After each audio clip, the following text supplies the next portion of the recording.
Hello, hello, hello. I hope y'all are having a wonderful day. Good morning. So I'm back at it again.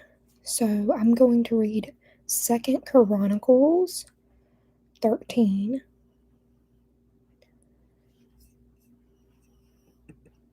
Abijah's war with Jeroboam. Abijah began to rule over Judah. Now, if you remember, Abijah became king because there was a death that had happened at the very end. So we've got a new king, so you're not going to be hearing me say the other name anymore. So now we've got Abijah, who has began to rule over Judah. And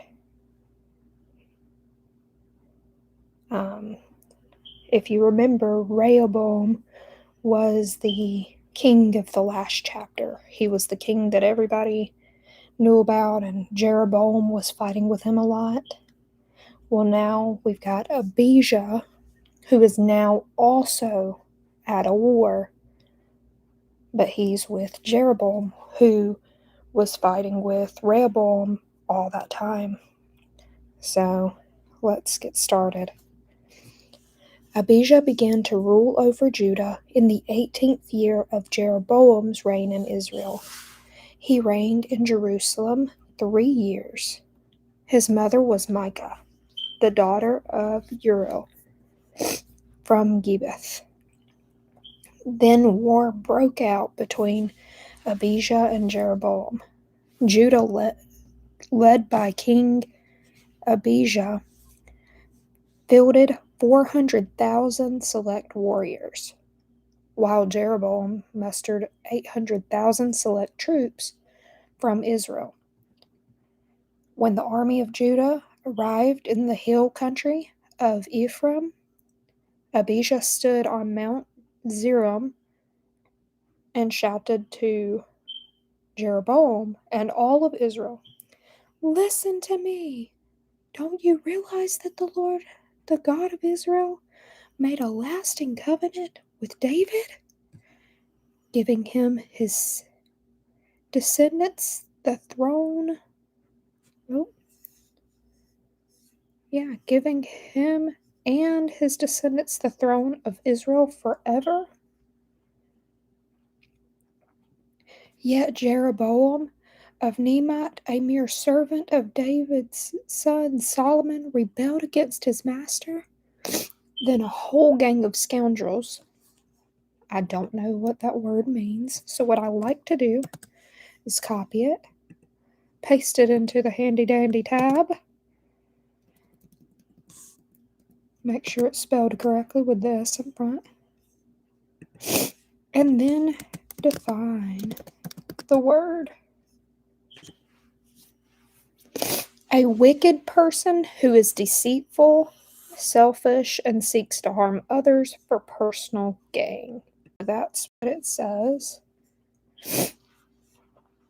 Often by manipulating and spreading lies. Okay, so let's see. So that's what a scoundrel is. Joined him. So then a whole gang of liars joined him, defying Solomon's son, Rehoboam. So remember, Rehoboam was the other king, the previous king. So he was the son of Solomon when he was young and inexperienced and could not stand up to them. Do you really think you can stand against the kingdom of the Lord that is led by the descendants of David? You may have a vast army, and you have those gold calves that Jeroboam made as your gods, but you have chased away the priests of the Lord, the descendants of Aaron, and the Levites, and you have appointed your own priests just like the pagan nations. Do you hear this? Have appointed your own priest. Interesting. Okay, just like the pagan nations. You let anyone become a priest these days. Y'all see that? Can't make this stuff up, guys. It's right here.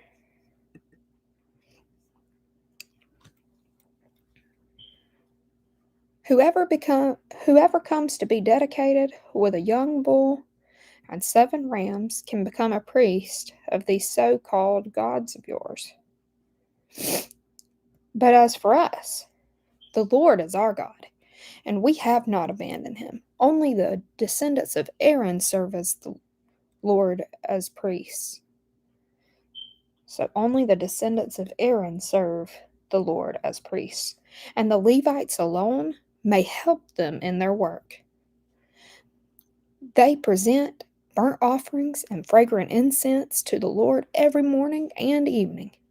They place the bread of the presence on the holy table, and they light the gold lampstand every evening. We are following the instructions of the Lord our God, but you have abandoned him. So you see, God is with us. He is our leader. His priests blow their trumpets and lead us into battle against you. O people of Israel, do not fight against the Lord, the God of your ancestors, for you will not succeed. Meanwhile, Jeroboam had secretly sent part of his army around behind the men of Judah to ambush them. When Judah realized that they were being attacked from the front and the rear, they cried out to the Lord for help. Then the priests blew the trumpets, and all the men of Judah began to shout.